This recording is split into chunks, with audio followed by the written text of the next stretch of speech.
Hello and welcome to The Best Time to Plant a Tree, the podcast recorded by me, David Spears, South Australia's Minister for Environment and Water.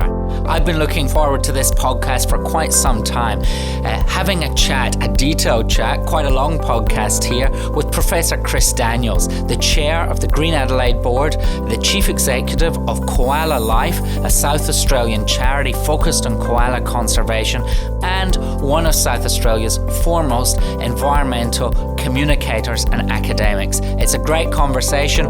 We explore Chris's career and we get stuck into the world of urban ecology. I can't wait to hear your feedback on this one because while it's a long podcast, it's definitely a great conversation.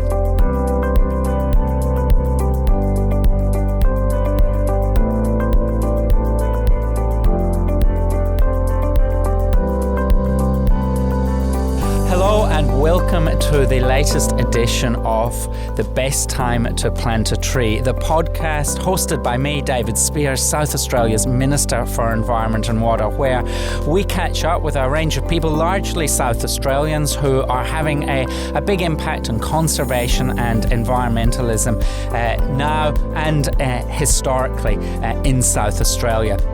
We've had discussions with a range of people so far. John Schutz, the Chief Executive of the Environment Department, Natasha Davis, the Chief Executive of Trees for Life, and today we're catching up with someone who I believe is one of the best environmental communicators in South Australia, if not Australia, someone who's been involved in conservation for many, many years. It's been his career, it continues to be his career, and that is Professor Chris Daniels. Chris, welcome to the podcast. Thank you very much and good morning, Minister.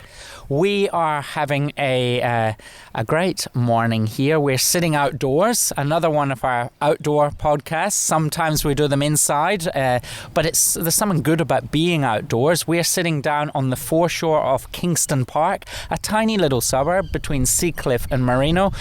In my electorate, a lot of people don't actually know where it is. It's got about 8 streets and it slopes down to the beach. There's lots of mature trees. There's plenty of birds. We've got some lorikeets flying overhead at the moment, and we're surrounded by green open space and blue open space, green grass and trees coming down to the beach. That's pretty good, isn't it, Chris? It's absolutely fantastic. I was lucky enough to get here a little bit earlier, and I reckon there was 20 species of birds I was able to see. Some are introduced, but most of them are a local species doing their thing in this amazing place. And it just really reminds me continually that we've got these fabulous little jewels in the city that are filled with life and provide us with that connection with nature that we really need. It is a great spot, and for those who haven't been to Kingston Park, you can follow the Adelaide's coastal walking trail along from Brighton through Seacliff, and some people think it sort of stops there, but it doesn't. It keeps on going through the Caravan Park and on into Merino, and that section between the Brighton Caravan Park and Merino takes you through Kingston Park. It's quite a historic suburb. We've got the historic Kingston House up on the hill, a summer home of a former South Australian Premier that does Devonshire teas in summer, during autumn and winter, and as the local MP, I can strongly recommend listeners who are not from this local area, please come down and support historic Kingston House with some scones and jam and cream. I've done it many times. It's a favourite for me and my family. The podcast today, Chris, gives us an opportunity to really talk about some of the contemporary things that you're doing through your work as the chair of Green Adelaide, the environmental management body for the metropolitan area of Adelaide, to talk about your work as the chief executive of Koala Life, a new and growing non-government organisation which is supported by the state government and looks towards the preservation and sustainability of that iconic species, the koala. But I also want to take the opportunity first up to talk a bit about your background and how you ended up doing what you're doing today. You've had a career largely embedded in conservation in South Australia, and you've become something of an environmental celebrity with regular spots on 891 radio. My mum listens to you and she says you need that guy on radio more because he can explain things, and if you've got my mum's endorsement, you must be doing good. Mum will be listening to this podcast. She'll give me feedback on that as well. But how did you end up, Chris, being at the forefront of environmental communication and conservation here in South Australia today? Well, it's actually a relatively simple journey. I discovered lizards at the age of 5 and have never really looked back. So I think I've been lucky enough to forge a career in zoology and in conservation and in the environmental sphere. Really, it's been a 55-year career, if it starts at grade 5. Once you start spending time in nature, you just get hooked, and it is always so much that is interesting to see and do, and you can do it at so many different speeds and paces. We see people cycling here, people walking. There's been about 30 different breeds of dog down here, but if you stop and just look out at the rocks, you can see the birds, see what they're doing, how they're interacting, and you just get hooked and connected. So I always wanted to be a zoologist, and I went through school always wanting to be a zoologist. My parents were hoping I'd go into medicine, but I had no interest. My father's a doctor. I had no interest in doing that. So I went to university, studied zoology and Australian history. And oddly enough, those two different areas of interest have followed me through my whole career. I was then lucky enough to do a PhD at the University of New England on reptiles, and then held academic positions really for about 35 years at Flinders University, University of California, Irvine, Adelaide, and then UniSA. But then other opportunities come up about connecting even more with nature. And I think one of the things that's changed over my career is the feeling that there's plenty of nature and it's all out there. And really, when you're in the 70s, that was kind of the view. The population of the world was about 6 billion people, or 5 to 6 billion people. There still was plenty of life around, and you could think about life in the city, and yet life out there in the wild was completely different and divorced. By the time we got to the 2000s, we know that that's absolutely not the case. There's virtually no spot on Earth that isn't influenced to some extent by humans, and in general, it's been very significantly influenced. So if you want to undertake real conservation efforts and make ground, you have to engage people. The story really about conservation and survival is the story about engagement with people. So you have to change tack, and you have to think of where is life, and how do people engage with life? How do they learn to appreciate it and therefore support it? And oddly enough, one of the spots where life is doing well is in really well-organised cities. So if you have a location which is often created as a city in a spot where there was the best life because it's the best land. And Adelaide's a really good example of that. On a floodplain, one of the more regularly watered areas in the state, high quality soils, therefore you build the city here, and this was also where the greatest biodiversity was and is. So we really built Adelaide from an environmental point of view in the best place for the environment and the worst place you could possibly build a city, because it had the biggest environmental impact back in the 1830s, 1840s and through into the 20th century as the city expanded. It was the best environmental land. As a consequence, it was the best agricultural land as well. It was cleared, and then we have the tension, sort of modern day tension. We started off with the tension between urban sprawl and environment. We also now have another tension, urban sprawl and good agricultural land as well. So we've got a few things mixed together there. That's right. If we could have if we could get into the time machine and go back to 1836 and grab Governor Hindmarsh by his little fluffy lapels and say, don't put the city here, put the city where Monarto is, or put the city where Port Augusta is, or put it somewhere else, water would have been an issue. It would have been a lot hotter. Yes. Might have been less people to worry about because they wouldn't have come here. Can you imagine Scottish people? They wouldn't have put up with it for too long. Well, obviously the Scottish people loved coming here. They went straight into the Mount Lofties and formed all these the lovely little Scottish settlements, and the Germans also went straight into the hills and tucked themselves away here.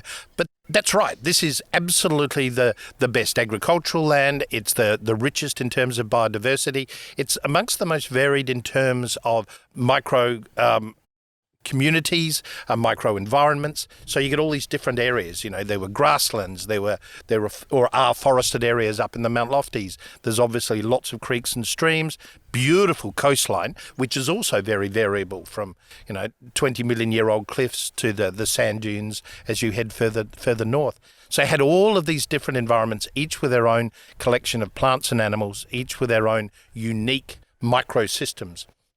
And that's what created really the Adelaide Mount Lofty Ranges area as a biodiversity hotspot.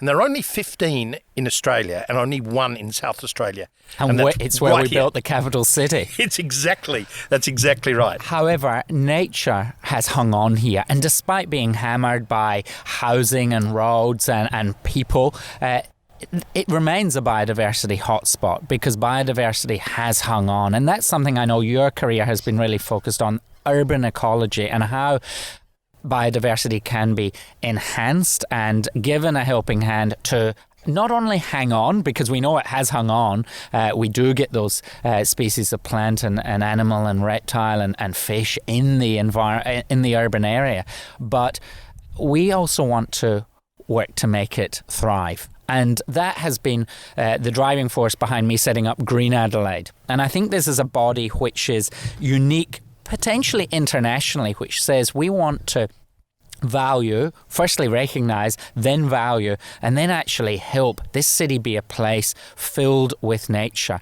And it can be. And you are the inaugural chair of Green Adelaide, a great organisation which I think is in its embryonic stages in some ways. It's been around for about a year now. It was set up under legislation, an election commitment of mine. But it's getting going and the potential is endless. Can you tell us a little bit about Green Adelaide and our vision to make Adelaide wilder, cooler and filled with nature? Yes, it's a really rare opportunity we have here. And it's really come about because of what we've already been talking about, the fact that Adelaide does have a really good, diverse biodiversity, in large part because of the nature of the city with front yards, backyards, some parks, not as many parks as many other cities, but it's all really in personal space, which has given that opportunity to have life hang on.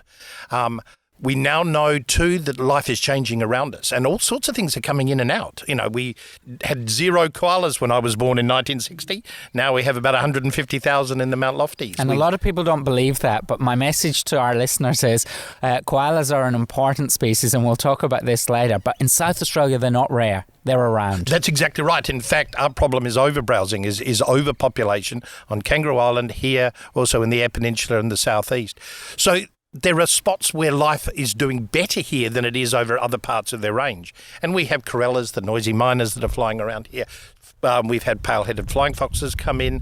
We've now got a magnificent colony of tree martins in Lee Street, which means that nature is actually there and around us and part of our everyday life. So I like to tell the story, Chris. I sit in my ministerial office. It's the 10th floor of the Weymouth Street Environment Building, and I watch a peregrine falcon. Yep. And it grabs pigeons, which I celebrate and give it a round of applause, and it plucks them above my office on the stone ridge above my desk, really, and feathers are dropped down into the street below. I sometimes wonder what people walking will think when a pigeon leg ends up down there one day. But how great to be able to see a creature as powerful, the fastest creature on Earth, like a peregrine falcon, adapt and thrive in metropolitan Adelaide. And we actually have quite a number of peregrine falcons now living in Adelaide because we have quite a large number of birds, and not just pigeons, a range of other species that they'll eat as well. And peregrine falcons are celebrated in New York and other cities around the world as being an amazing thing to have here, and we almost take it for granted. So we have traditionally not thought a lot about the wildlife that is in our space. We haven't thought about our area as a biodiversity hotspot, and we haven't thought that we should be celebrating and engaging with nature. And that's the opportunity that Green Adelaide provides. So when it was set up, it was your idea to do something very, very different a couple of years back and actually really try to embed nature into the psyche of the community. And that gained a lot of momentum through the COVID issues that we faced last year, where people were at home, and so they started to look at their city as a place to really enjoy, not just a place to live and work in. Really many people have thought about their houses as a place where you eat and you have your kids and you spend your time there, and then holiday comes, go to bed, sleep, that's it. Yeah. And then you have your holidays elsewhere. You're off to Bali for your 2 weeks, or Europe or whatever. When we couldn't do that, you had to spend time in your local street, your local park, your local beach, and that changed people's views. And that's really brought the focus onto Green Adelaide to make the city even more livable, and also to deal with the issues around climate change. So we've also been really becoming more and more aware that the climate is changing in this region, and we can see that because of the different animals that have come in. So koalas have come down from the north because it's too hot up there now, and they've really become established in the Fleurieu and in our area. Pale-headed flying fox is another story of climate change, where they were pushed south by the black-headed flying fox and have become established here. So we can learn from the plants and the animals and the way the system responds to these changes. So we've got all of this responsibility and all of this opportunity. And that's the really exciting thing about Green Adelaide, is to engage people, to think about our 7 priorities around the city. So what should we be doing about wetlands and rivers, about the coast, about the parks, gardens and streets? How should we be thinking about biodiversity and water-sensitive urban design? What should we be thinking about nature education? So the schools are deeply engaged here. All of these issues become really, really important in how we engage with the city and make the city more livable. And the time is right for this. We didn't plan a global pandemic. We wish it didn't happen. But I think when I look at my ministerial responsibilities, they have really been at the forefront of people's thinking in a completely new way since early 2020. Other states actually made the, I think, quite perverse decision to close their parks and say you don't go to these places, you stay at home between your 4 walls or in your backyard. I spoke to our Chief Public Health Officer, Nicola Spurrier, and said, I want to keep our parks open. And not only that, I want to encourage people to get into them. We defined what a local park was. So we didn't want people driving to their favourite national park on the other side of the state.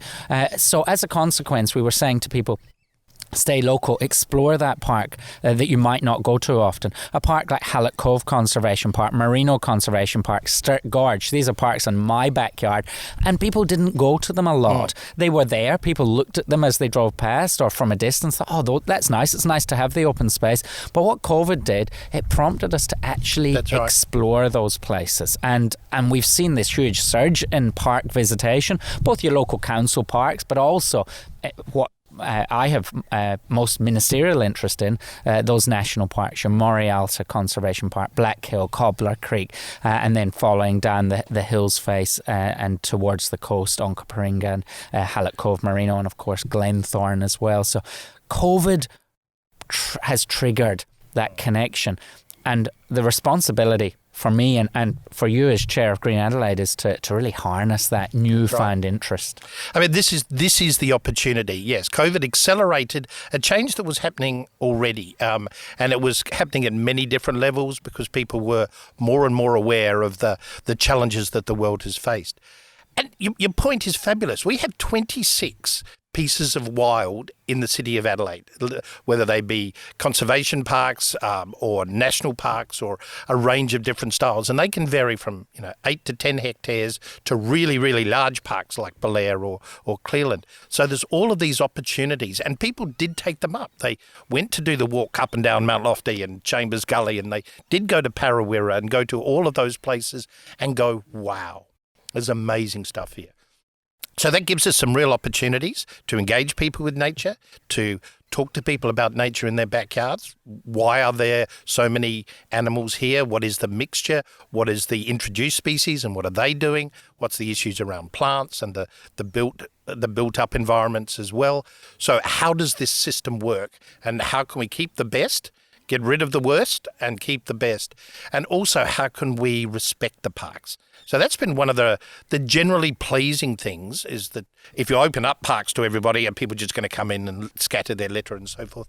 And that hasn't happened. I think there's been an improved respect for the park. It definitely hasn't happened. I get a lot of feedback from people, oh, don't open up these things. People go in and litter. Now, it's not generally a problem. In some areas, in further flung parts of the state, sometimes tourists go and potentially aren't used with the environment, so they leave things behind. But by and large, I think my message to the South Australian public is you can be confident and proud of your fellow citizens that people are doing the right things in parks. Now, we like to make sure people, where dogs are allowed, they keep them on the leash, and that doesn't happen as often as it should do. We want people to take their litter home. It's leave it as you found it. We don't provide bins in national parks for that very reason. And some people say, why don't you do that? Well, bins cause more trouble because animals come and pull rubbish out of them, and it causes more environmental trouble than not having bins does. So, look, I think your point is right. People have respected, appreciated and valued our national parks. The opening up of reservoirs, creating another area of open space, which has been one of my priorities. Again, that's gone exceptionally well as people have engaged with these new spaces and enjoyed them. And then they go back home and go, well, what should we be doing at home?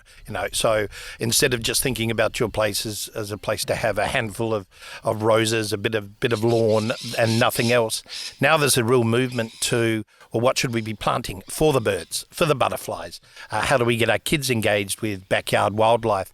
Or if not that, then growing their own vegetables or doing other sorts of activities that are really environmentally friendly and sustainable.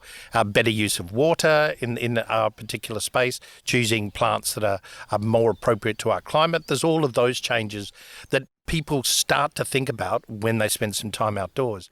And that's the really exciting thing. We're seeing an improvement in the ecological literacy of the community.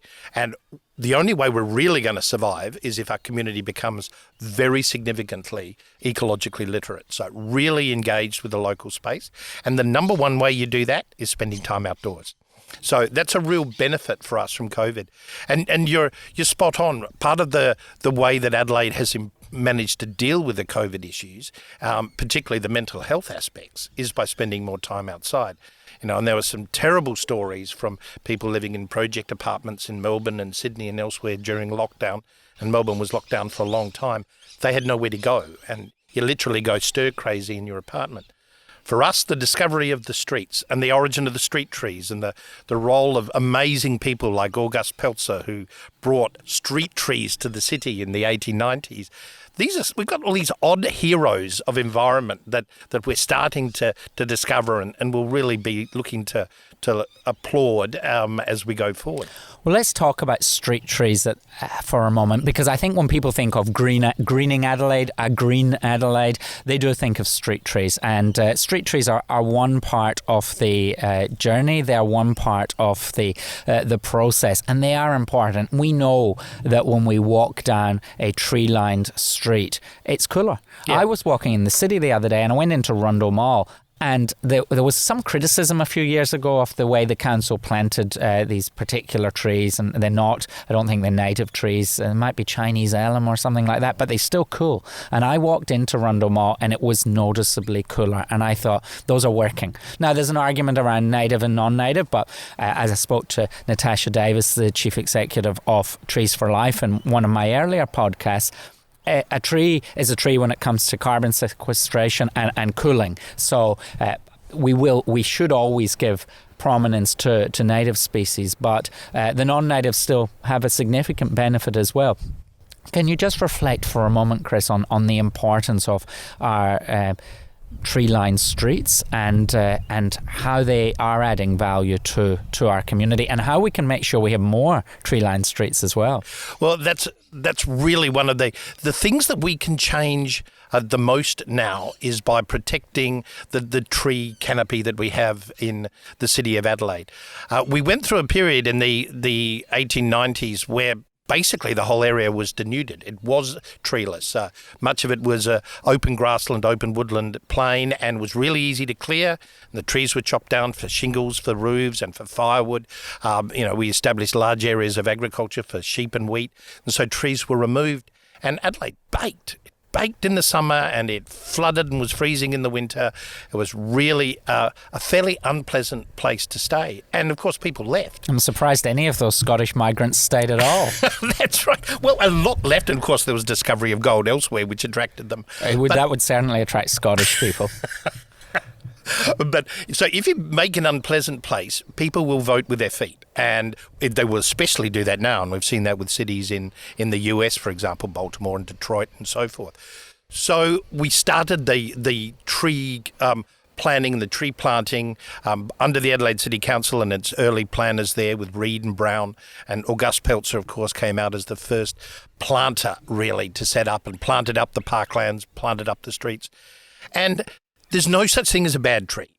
There's the right tree in the right spot. This is an urban environment, and the trees also reflect the culture of the people that are here. So they have all sorts of different significance. So many of the trees that August Peltzer brought out were European trees. So we had oak and elm and ash and various other sorts of trees. But they've given some of our older suburbs a really unique character. And they make a huge difference in terms of temperature. The trees can overhang the road. They lower the heat load in the asphalt. They lower the heat on the hard surfaces. They shade the roofs, and so they make a really big difference. But they also remove pollutants from the air, particulate matter, carbon dioxide. They also change the wind cycles. And so one big problem with cities as heat islands is that they get windier because you've got a chimney effect because of the hot surface. So the trees actually reduce that. So there are no bad trees. Some trees are better than others, and obviously I'm going to be a fan of natives because they also act as boarding houses for animals. The big issues with trees is that we have to be careful about whether they go weedy. So we're sitting here under an olive, and they can be a magnificent tree, but gosh, they can sweep everywhere because they produce a huge seed load and they're very hardy and adaptable. So it's that weediness that becomes a big problem for many of our trees. Ash is another one, and even some of the other smaller plants and shrubs like hawthorn and blackberry can be a real problem. So how do we manage choosing the right tree for the right place is most important, and being aware of its level or risk of becoming a weed is probably the second character. But by adding greenery, you make all of these effects that are really beneficial to a community. And people like to go and sit out under a tree. We've got picnickers happening here. So they come out of their house, they're engaging with it, and they form a sense of place. And you have a very strong sense of place with the coast. And how could you not when you look at the coast like this? So you really become to appreciate what you've got by spending time outside. You recognise yourself as an Adelaidean, a South Australian, an Australian because of the connection with nature. You know, you become really tuned to the lovely caroling of the magpies, to the sounds of the rosellas, to the tweeting of the various other birds that are around the place here. And that becomes part of who we are and really forms that sense of community that's really important in so many ways. We hear a lot about the canopy shrinking with urban infill, and urban infill is one of those tricky things because we know the more the city spreads, the more impact on the broader environment through the Fleurieu Peninsula and into the north around the Barossa and those areas. So urban infill helps us avoid that urban sprawl and not only the environmental impacts but the social impacts that come with urban sprawl as well as people struggle to get to and from work and big traffic jams and the like. But equally, urban infill means smaller backyards or no backyards in some cases, and the failing of backyard and front yard trees. That puts more pressure in a positive and negative way on getting street trees in place and getting more trees in our urban parks to offset that.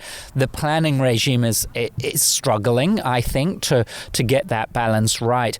But we hear mixed messages as to whether our canopy cover across metropolitan Adelaide is shrinking or growing. There's no doubt it's growing in terms of parks and streets, but it is also shrinking in the backyard context. Can you talk more about that? Yeah, so it's really interesting challenge is to measure across an area like a city here, and we've got a 90 kilometre by 40 kilometre city, so it's quite a large space, to measure the tree canopy and determine whether it's changing.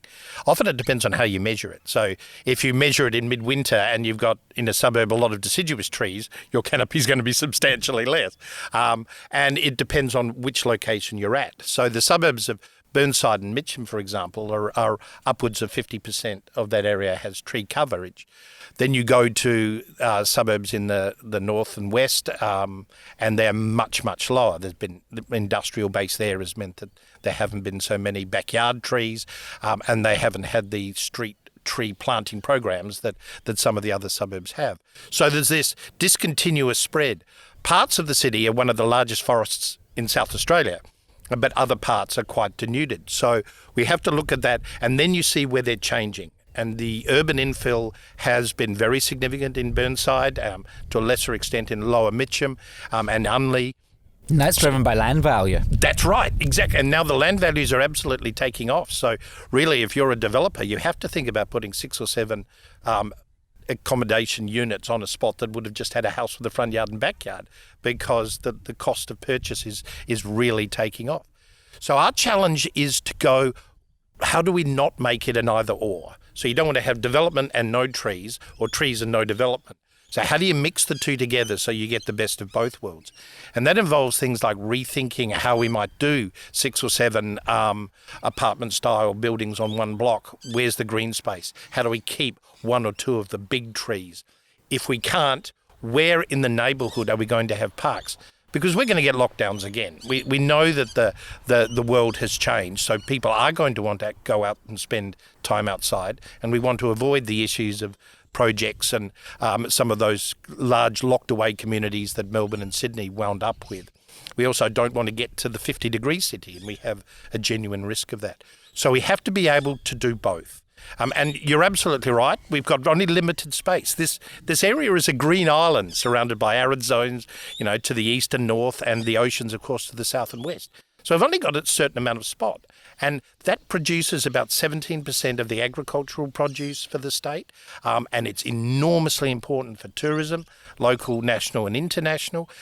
It's a fabulous place for us to also recreate when we go down to the Fleurieu and the Barossa and the hills. So we have to preserve that style because it's economically important for us to do as well. So how do we limit the city in terms of its spread, how we manage its growth, whilst retaining and improving the green nature of the area, and then looking at where the plants aren't and where we can make a difference. And often it's not about trees. It can be about green roofs and green walls. We can look at really large areas of commercial and industrial property and think, well, there's nothing on the roof. Why can't that have a planting of greenery that will actually influence the local climate? And some of those industrial areas really do lend themselves because they tend to be big blocks owned by one person. Yep. You can get a bit more control over what happens. They are probably a bit more stable in some ways. In terms of people moving in and out. And so that longer term investment in greening could actually be easier in our industrial areas. And I'm thinking in the northwest of the city and southern areas like Lonsdale and the like as well. Yes, those areas, and you can think about the greening differently. So it doesn't always have to be about trees. It can be about grasslands and shrubs and low-level stuff. They have really good carbon sequestration opportunities. They also provide habitat for a lot of animals that are of great interest to people, small birds, butterflies, frogs. Wetlands are becoming really important, and they have multiple functions. So being able to improve the quality of water before it goes out to the Gulf, while providing a recreational spot, while providing habitat, whilst also dealing with the issues of climate change.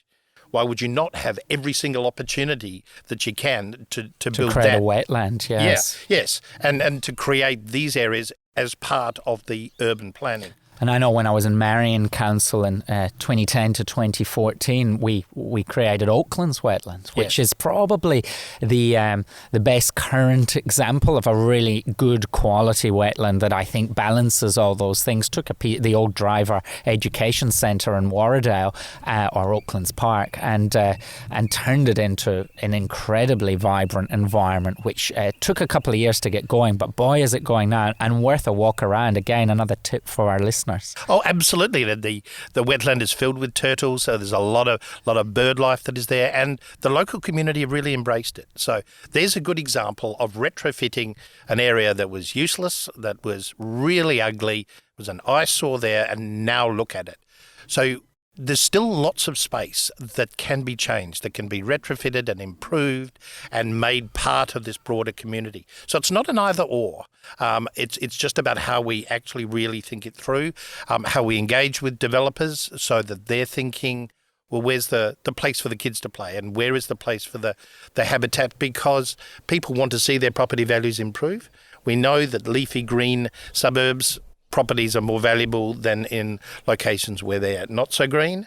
So it's an easy way to improve values for and relatively cheap. Now, some developers would say that putting trees in on blocks and in new streetscapes costs money, but trees don't cost that much money, not in terms of the long-term benefits that they create in terms of visual amenity, habitat, cooling, climate resilience, trees and other shrubs, because trees are not the be-all and end-all. There are other cooling techniques, there are the grasses, the shrubs, and they create probably even more habitat.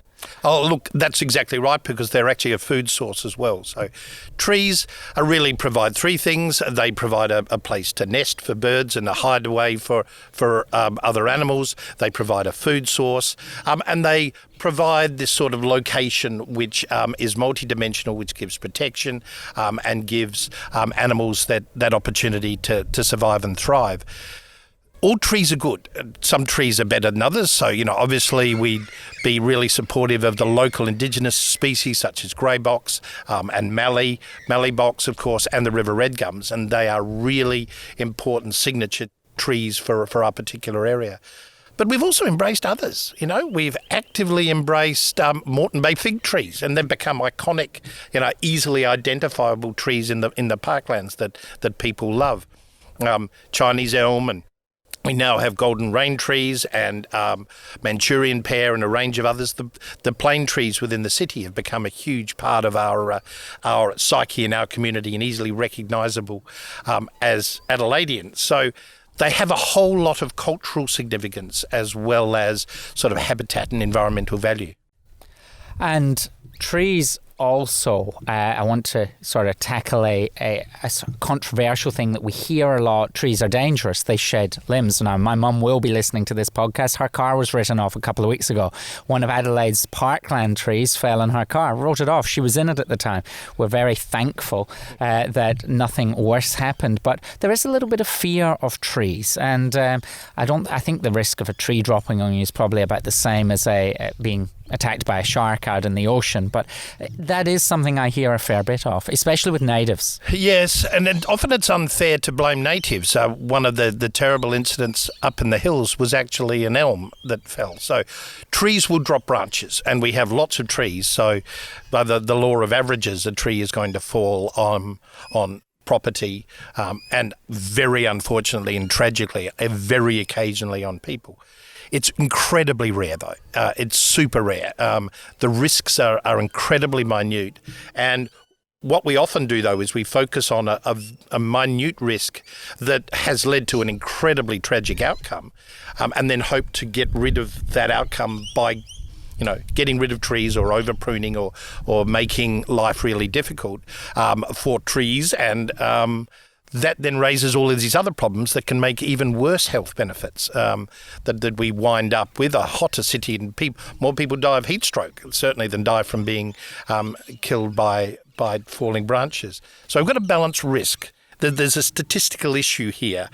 It's incredibly tragic, those individual events, and I really feel for the families for the people who are involved.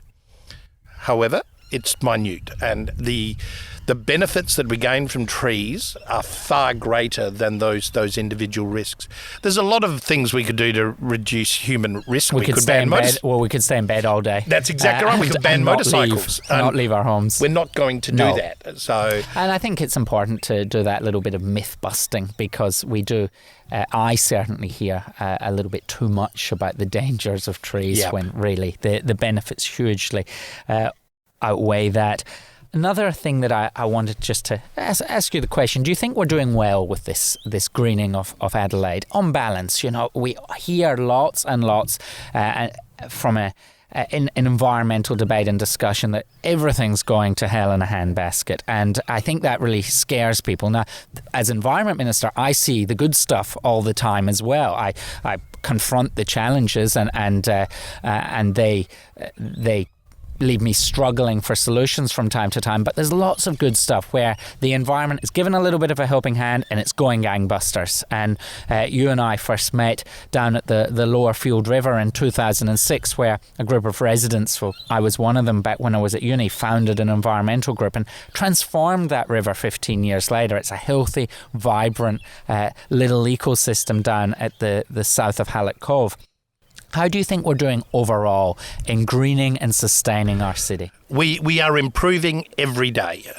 We came from a fairly low base, unfortunately. We did clear the area. Less than 5% of the metropolitan area is remnant vegetation, and there are only a few little pocket spots. And many of those pocket spots were also degraded, such as the Field River.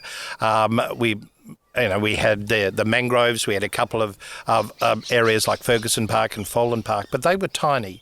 And most of our open space was pretty much manufactured European-style grasses and trees.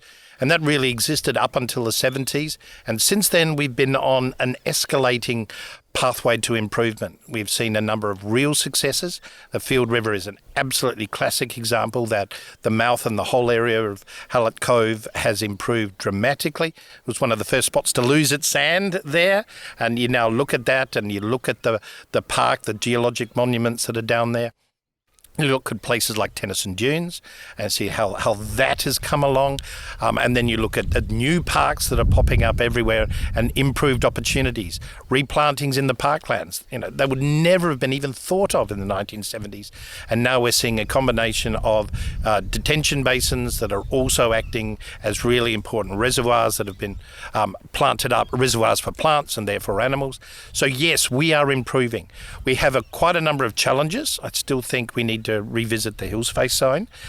We are looking at now some of these great pathways from the hills to the sea. Glenthorne National Park is a great example of an area that was highly degraded and completely cleared, largely devoid of native wildlife, and now you see that opportunity is just going to take off in the next 5 to 10 years. Opportunities in the north around Greenfields wetlands that started only 30 years ago. You look at that now in Cobbler Creek. So we are doing more and more. There's a lot more to do. There's always a lot more to do. And a lot of it is about engaging people. There weren't very many friends of groups for an urban park 20 years ago. Now, Green Adelaide is swamped with requests through its grassroots grants by very small groups who just want to look after a patch, literally a pocket park at the end of their street. And that's where the great hope is. And not that far from here, one of the newest Friends groups in Adelaide is the Friends of the Minda Dunes down at North Brighton Somerton Park. There has been, quite controversially, there were some high-rise apartments went in on the old Minda site, and people in that community, I used to be the MP down there before my boundaries changed at the last election, but the community were quite unhappy about that. But what has come out of those apartments are lots of volunteers, older retired people with time in their hands. They've founded the Friends of the Dunes, and it actually recently received a Green Adelaide grassroots grant in partnership with Holdfast Bay Council to really get those dunes thriving. And they're pretty good already, but the opportunity, another silver lining from new residents coming into the area. Oh, and as people start to do that, they discover all of the things that go with really connecting with nature. They bring their grandkids down there. They start to spend time with families in those open space. And then we see an increase in educational programs. We've got some wonderful, almost informal groups like the Marine Discovery Centre down at Henley Beach, which is absolutely thriving because people want to find out more about the coast and the life just out there in the blue. There are other organisations that are continuing to really grow their education programs, which includes Cleland, of course, but in museums, the zoo, all of these groups are now really Nature connecting Play people. is another one. Nature Play is an excellent example, that's right, of that's really thriving because people want their kids to spend time in nature. And having nature easily accessible within the city, north, south, east and west of the city is really vital. And so I'm really hopeful, I'm really optimistic. I think the changes are continued to accelerate. It is maybe pushed along a little bit by COVID as we've gone to our backyard, but it was change that was happening anyway, and there were a lot of people trying to make that change, and now it's becoming quite a significant movement. And that's the thing that Green Adelaide really wants to lead. In terms of indicator species, that's species that we know the environment is doing well if we see them around. Are there 2 or 3 species that you would like to see, whether they're birds, reptiles or marsupials, see become better established or expand their range in metropolitan Adelaide that would be good indicators that we're doing well? Well, the number one, I think, in that area would be blue wrens. So what we have seen is a major decline in small woodland birds for a whole range of reasons: the clearance of habitat, probably the use of pesticides, the disappearance of insects as a food source. So these little birds are really important. They're also heavily predated by cats and foxes. So if we see things like blue wrens and flycatchers and grey fantails and these small-sized birds improving, then we have done a lot. We've provided habitat, we've provided food, and we provided protection against our own introduced predators. And they nest in the understory. Yep. So they don't nest in the big trees. They're in those bushy, spiky understory plants like acacias and things like that, where they're safe from the cats. So that's right. That's where the understory is really important. And if you look down to the Lower Field River, where that restoration project started in 2006, there wouldn't have been a blue wren in sight. Now you go there today and you see them regularly. In a walk around just a couple of days ago, there were blue wrens everywhere. So they will come back. And it's important that we arrest their decline and promote them. And they are only going to survive in association with us because their habitat is the habitat that we particularly like. There are a couple of other really iconic animals that people do love and love to see. One is yellow-tailed black cockatoos, and they're an interesting bird because they have survived after the clearance of most of their natural food sources by feeding on pine cones from Aleppo pines and Pinus radiata and so forth. They've evolved their behaviour there in a few short years, really, and they've identified another species, an introduced weed, being the pines. That's right. And they've said those things are pretty tasty. They'll replace our Hackia, which was their traditional food That's right. source. So as we now go are looking to remove those and replace them with more of the original plantations, we have to make sure that we replace them with the right food source for these birds. And that can take a while to grow up. So we really have to be thinking about how do you put in food plants for an animal like yellow-tailed black cockatoos well before you remove the pines. And that's a challenge for thinking through the succession planning for our open space. The other one I really, really love that I think is really iconic for Adelaide are blue tongues. I thought you were going to say that. They are really loved by community. We're really odd in that we have this huge lizard that people are really connected with in their own backyards. Some people have been looking after their pet blue tongue under the shed for 30 years. People feed them, they name them, and they know that these animals will reduce slugs and snails and a whole lot of other pest invertebrates that people don't want. They will disappear as we lose backyards, and then we lose an icon animal. So that's another one we need to be very aware of, because that also gives us our sense of place. It'd be lovely. You should be taking pictures or models of blue tongues when you go to Europe and say, this is what I've got in my backyard. Nobody believes you, and you love it, and people really care for these animals, so they make us believe in who we are as Adelaideans. And blue tongues are quite common in my neck of the woods. Hallett Cove, that's one of the real strong areas of their population. Hallett Cove benefits from having lots of open space, but it's an area that's pretty well known for the blue tongue. What they are hugely threatened by, along with lots of little reptiles, is, of course, cats. Yes. And cats, look, I'm not a cat lover. I don't think you're a big fan either, Chris. No, I'm not. Because when I actually think the biggest threat to Adelaide's natural world is not humans. I think it's what comes with humans, and that's cats, much more so than dogs. The cats going out at night and going on a rampage. I have so many people say to me, oh yeah, I've got a cat and I'm glad my cat's not like other people's cats because my cat stays at home. I let it out for a couple of hours, but it wouldn't touch anything. It's too lazy. We know that any cat that gets out at night runs rampage, not just at night, but largely at night, any time of the day, but to bird life, but particularly to reptiles. Very, very much so.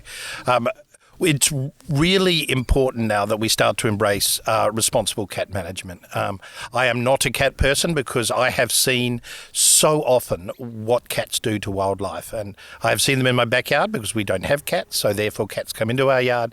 And I have seen them chase and kill brown snakes, ringtail possums, and a range of different birds.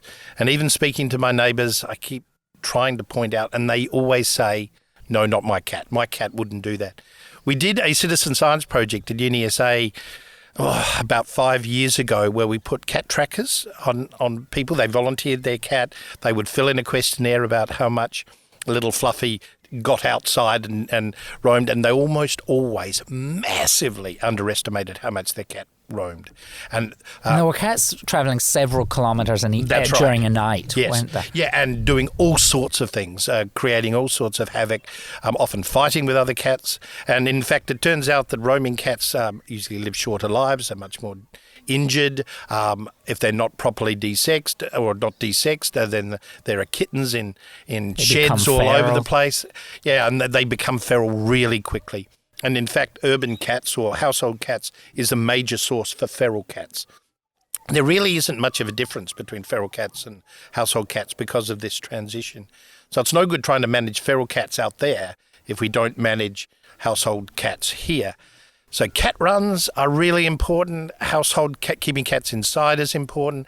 There's a lot of ways that cats can be managed. Obviously, desexing to prevent the risk of having kittens is really, really important as well. But it's about really being responsible and to understand that the cat is a very, very smart carnivore and it actually enjoys hunting and is very good at it. And our fauna have existed for millions of years without carnivores or without significant numbers of carnivores.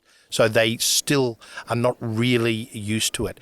They do not respond to the tinkle, tinkle, tinkle of a little cat bell as imminent death, and therefore they really succumb. And in fact, cats are so sly or clever, they can stop their bells tinkling. I had a friend whose cat recently died. It was, they'd had it for a long time, and they didn't replace it. And one day they were sitting out on their veranda, and they realised there were lots and lots of birds. And they quickly put two and two together and realised no cat in our backyard, and their cat was just really a house cat that did just hang around the house, but it warded off and caused so much damage to the bird life. And within weeks of their cat dying, there were birds everywhere again, and they were quite stunned and grew quickly to love the what replaced Fluffy. And that's the point we're not really getting across with responsible cat management discussions, is that it's not just the animals they kill, but they also force them out of their last places. So they might disappear for a whole range of reasons that are cat related. It's not just the hunting. So if you're going to make a decision to have a cat, it's important to recognise what you're also losing. Or how can you minimise their effect by using cat runs in particular. This is a decision we made about dogs in the 1970s. When I was growing up here, really up until about 1972 or 3, there were dogs in the streets everywhere. Which seems foreign to me. You couldn't imagine it. Absolutely not. Yes, there'd be dog poo everywhere. There'd be the risk of being bailed up by dogs in the streets, so it was difficult and tricky to do walks. And we've changed that. Now we have very responsible dog management. Dogs also do impact heavily on wildlife as well. But by keeping them in our own space, behind fences, that has made a huge difference. So we need to be doing that about cats. We also need to be well aware there's plenty of urban foxes, and there are other challenges around introduced species, plants and animals, that will continue to plague us. So managing our pest plants and animals is important. But that is something we can do ourselves, is to manage our cats and manage our dogs. That's our choice, so we should be making really good choices. and probably a challenge for me as Environment Minister to get the policy settings and the legislation right as well, because it's not quite there working with local councils. We do have to get better on that front. Now, we have been talking lots, Chris, and there's still a couple of areas I want to cover, particularly Koala Life. And this is a new organisation. It used to be the International Centre for Koala Excellence, or International Koala Centre for Excellence, yes. People ask us if we just have excellent koalas up in Cleland Wildlife Park, koalas. Which of course we do. And this, you were, when I first became Minister, you were running Cleland Wildlife Park, but you recently, in the last year or so, transitioned into being the Chief Executive of this new organisation, Koala Life. And it's fascinating, looking after these iconic species, but also recognising that there are a whole range of challenges with the population of koalas. In some parts of Australia, koalas are at the absolute end of their existence almost. You know, they're facing extinction. The hinterland of the Gold Coast and Brisbane, parts of New South Wales. Whereas in the Adelaide Hills, as we discussed earlier, they are close to overabundant. All of this requires research, it requires understanding, and it requires education. Can you tell us a bit about what Koala Life is doing in this area? So Koala Life was really founded around the issues that you've elucidated, that one of the world's most loved animals is facing a whole mass of threats across its range. And those threats were particularly highlighted by the bushfires of this time last year and a bit before, where large areas of habitat and much of their range was destroyed. And that galvanised world opinion around what is Australia doing to preserve its wildlife. And koalas became really kind of the pin-up animal for climate change, probably replacing that iconic image of the polar bear on the shrinking iceberg. It was the koala in the burnt tree. And it's really important for us to understand what we should be doing to preserve all species, and koalas became an easily recognisable, iconic animal to do so. And the issues there are very complicated, as they are for many other species when we look at conservation, because they might be declining dramatically over some areas of their range, but they're increasing in others, and they're overabundant in some areas. They face terrible disease challenges in many parts of their range. So chlamydia and corv, koala retrovirus and mange and influenza are killing large numbers of animals in the East Coast. Not so much here. So why are ours relatively resistant to disease here, but they're not in other range? What are the challenges that face our animals here, and how are they different from those in eastern parts of the country? So what can we learn about an animal that's overabundant that can be used to help animals in different parts of their range? So Koala Life really was developed to support research into a whole array of different aspects of conservation. And we actually really don't think about conservation in the traditional areas of finding remnant vegetation and putting a fence around it, but rather in terms of survival science, where we need to consider a lot of different aspects. Yes, remnant habitat is absolutely vital for the conservation of species, but for many they're in our backyards. So it's about engaging people and getting people involved with the protection of particular species. They're about understanding diseases and parasites, and they're about thinking of ways to support populations, especially if areas have been damaged. So it's about rewilding, about translocation, about re-vegging areas, and all of these different components need to come together if we're to have species survive. So survival science is really a much broader way of thinking about conservation than simply habitat protection. And it involves engaging with people at virtually every level. So that's what we're really trying to do there, and we use koalas and their forest habitats as really good examples of what we should be doing. And it's one that reaches to people. And if we can succeed in preventing overpopulation in some areas, if we can rewild and regenerate populations in others, sometimes it might mean even reintroducing slightly different groups or species because of the ecological role that they play. We can't have koalas disappearing in Queensland because they're a large browser. So that if their disappearance occurs, that will change the way the trees respond. So there's all of these other challenges that happen to ecosystems. So that's what we need to find out.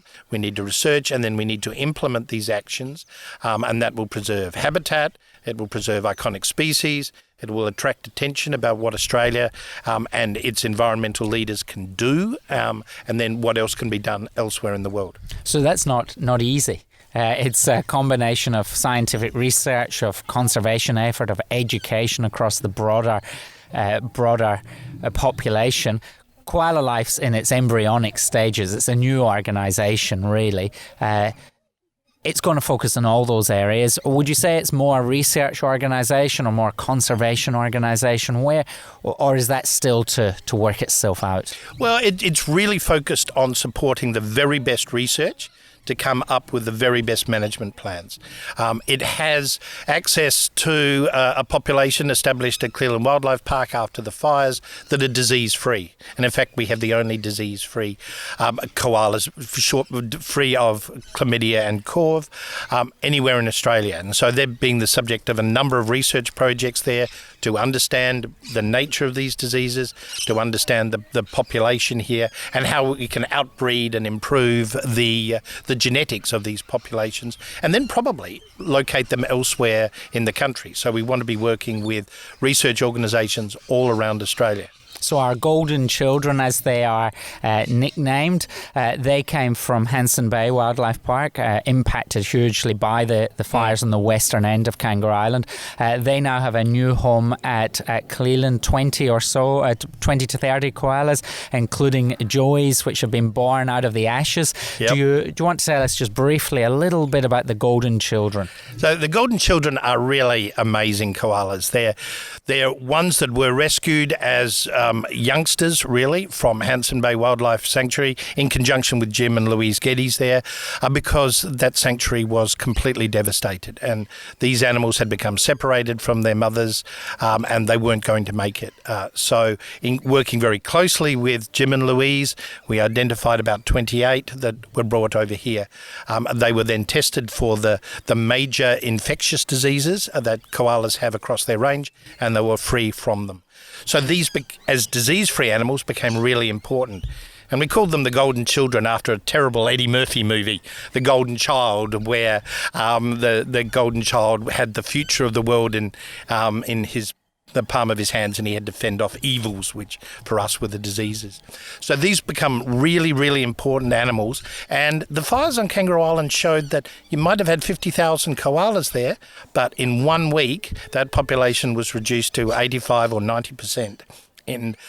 So it's never completely secure. You need to have sanctuary populations ready for reintroductions or translocations or protections elsewhere. And we've known about this for years with rhinos, for example, where the zoo is bringing rhinos out here because their chance of survival in Africa is very close to zero. We probably moved too late on that in terms of getting a really robust and genetically diverse population of things like rhinos and their bigger species. That's right. But hopefully we've moved early with the koalas and those disease-free koalas, getting a good understanding of those, potentially having a disease-free koala passport almost. You know, it sounds like something that we talked about around coronavirus vaccines and is being in some parts of the world. But we do have this opportunity to breed these disease-free creatures up, learn more about them, and then take them elsewhere. That's absolutely correct. We are now also working very closely with your counterparts in Victoria, and you and the minister there have been very active in bringing Strzelecki koalas over here. So really different genetic groups of southern koalas to breed up here so we can improve the genetics. Also disease-free? Yes, they will be chlamydia-free and corv-free, because those don't seem to exist in anywhere near the level or potency in southern koalas than they are in northerns. So we want to do that, and then we wind up with outbred groups that are free of the infective diseases and also free of a genetic disease that suffers from oxalate nephrosis. So there's a whole lot of positives there in creating a really resilient population of animals, and then we place them elsewhere so we have sanctuary populations. And that's to the heart of survival science. We have to do a number of things to protect species, especially ones that have a world focus, that are important economically and socially, that create our sense of place, create that view of who we are as Australians, and koalas do that. So we have a real responsibility around those. And then lessons learnt from those can be applied to pygmy copperheads or a whole range of other species that might not be as charismatic, but are just as important. So our listeners really should keep an eye out on this organisation, because it's only the beginning of a very exciting journey. We need to wind this up, Chris. This is going to be my longest podcast today, but I think people will keep on listening, and my mum will give me feedback if it was too long. But as I often say with these podcasts, if people don't want to listen for the full time, they don't need to. It's not compulsory. But hopefully people have stuck with us to this stage. Got a couple of quick fire questions to finish off. What's your favourite national park in South Australia? Oh, it's got to be Belair. I mean, I love Belair. It's just down the road from me. I've sort of grown up in it. I remember having my very first kids' party up at Belair when I was 5. I spent a lot of time with a friends group there who are absolutely fantastic. It's rich in wildlife. And then there's also other things that you can do there. So it's a really multifunctional park. It's a recreational park as well. Exactly. So there's so much that you can do, and you see the way people use it and enjoy it. And they cycle, they walk, there's photography, and then you can just have really wonderful quiet moments. So that they're very closely followed by Clearland, of course, because it's got the views, it's got large amounts of the stringy bark forest, the remnant really important forest there. It's got the wildlife park, which is spectacular, Mount Lofty Summit. So those two really, really stand out for me. What is your favourite creature, animal, bird? Reptile? Really, really a hard one, because every time I have a favourite, something else comes along and I fall in love with that one as well. So I'm just incredibly Catholic in my tastes around animals. But I started my career as a herpetologist because reptiles are fantastic. They just are so different and do so many amazing things. And the ones that I always really loved were the little marble geckos. I got my first 3 publications on those, my honours degree, because the way they run up the walls, they drop their tails, they are really personable with squeaks and jumps and barks. So I'd probably always have a soft spot for geckos. Next question. Favourite person to go for a walk in nature with? You've got to be careful answering this one, I suppose. Yes, my wife, of course, who's absolutely passionate about walking with nature. One thing I would always love to do is to meet David Attenborough. I mean, wouldn't it be amazing to have him walk along here and to be able to talk to him? I got to meet Jane Goodall when she came out here 2 years ago, because she's very closely associated with Zoos SA, and she was utterly amazing. There is just so much. I have so much awe and respect for her and her encyclopedic knowledge and the gentleness. And she came to Clearland to see echidnas because she really wanted to see echidnas, and the amount of positivism that she shared with the staff there was absolutely amazing. So I was a little bit starstruck being around with Jane Goodall. So she could be just pip your wife at the post of someone to go walk in nature with. Related to people, can you think and name someone in South Australia's conservation history, past or present, who has had, we don't need to say the most impact, but a really significant impact on conservation and the journey of conservation in our state? There have been a number of really important early ones. There was a guy named Captain White, or White of the Reed Beds, who was the first one to really understand the diversity of the bird fauna here, and he was here in the 1840s to the 1860s. Things like people like Lancelot Sterling and Waterhouse, who founded the South Australian Museum, had a very strong connection with nature here, and those individuals also really started the first of the parks. So Belair was established in the 1890s and was only the 2nd park in Australia and the 8th in the world as a national park, because it was very quickly recognised that the environment was disappearing. I think August Peltzer, for trying to retree the area, it was very much a man of his time, but really had a big impact there. And many of his trees would be standing today. That's right. Yes, probably. Yes, many of the big trees we see in the heart of the city would be his trees. And then you've got people like Warren Benithan and Barbara Hardy, who were the initial founders, really, of the environmental movement, really, in the 70s and 80s. And they worked very closely with people like David Watton as the first person to bring in the legislation for national parks and protection of native species in 1972 with the development of the National Parks Act, and those individuals really started us on that journey towards conserving our wildlife. And of course, I think we can almost see Barbara's house from here. She's a local to my electorate and very well known in the Seacliff community as well. A titan of conservation in Australia, and obviously her family's significant economic contribution to the state as well. Final question: this podcast is called "The Best Time to Plant a Tree," based on that old saying, the best time to plant a tree, ... Well, when is it? It was many years ago. But second best time to plant it is right now. And that's the message we try to give around practical conservation. But what is the best thing that, other than plant a tree, what is the best thing our listeners can be doing in their individual lives or in their community to give our natural environment a helping hand today? Well, there are two things. The first is to be engaged. So to really be engaged and be supportive when you hear negative stories, and there are lots of negative stories, and we've touched on some of those today, think about the benefits. Always weigh up the positives with the negatives. The practical thing that everybody can do is water. You provide water for wildlife, water your trees, even water your lawns, because by watering you create life in so many different levels.